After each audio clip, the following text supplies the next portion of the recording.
Hi, welcome back to my little math slop series. Today we're talking about the FOIL method.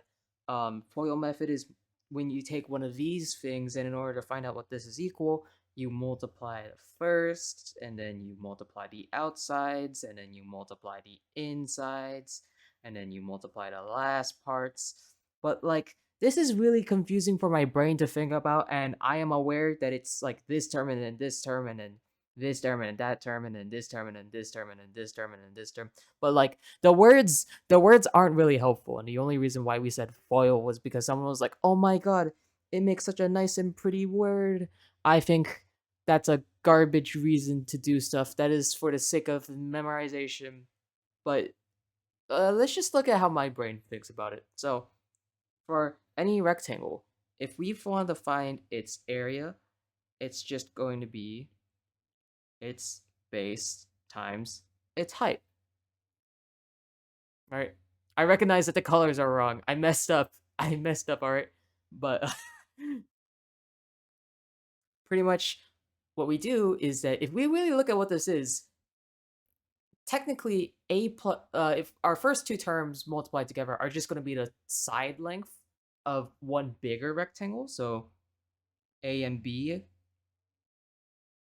and then for our other two, that's going to be the side length for the other side, so c and d. And if you look at this, all we really have is that we have four rectangles. So if we want to find the area, we just multiply a by c, b by c, a times d, and b times d. And the letters still mattered. I just put the letters there so that I could say them out loud.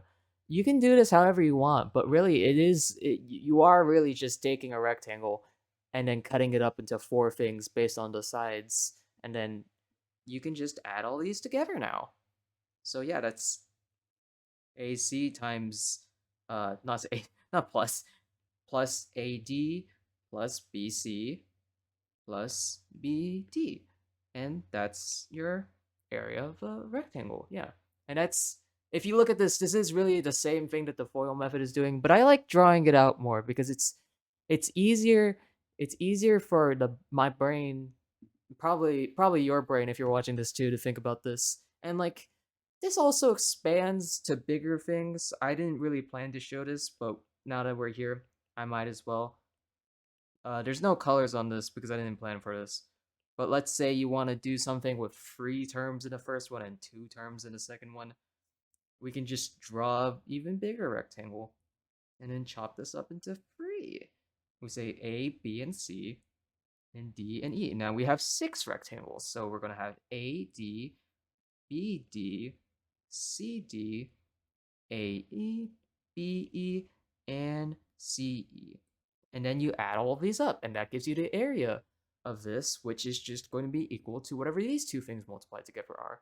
And yeah, I think that this is kind of a better way of thinking about it than just saying, "Oh, look, foil guys, we got extra letters for your brain to stuff in because this acronym is going to make it so clear what the distinction between each of these is, because you definitely have the same logical thinking about the order of multiplication that we do, when it's literally like first could be misinterpreted as just this first term. I'm yapping. Big point is, I don't like saying foil. I just like thinking about, if I could teach it, I would just show that is quite literally just taking a rectangle and splitting it up. You can do this for this too. That's also why, if you wanted to, that's why for like little kids, when they teach like, oh, let's say you want to uh, multiply two super big numbers together, what you can do is that you can just they I don't know what they call it. I think they call it like a unit chart or something.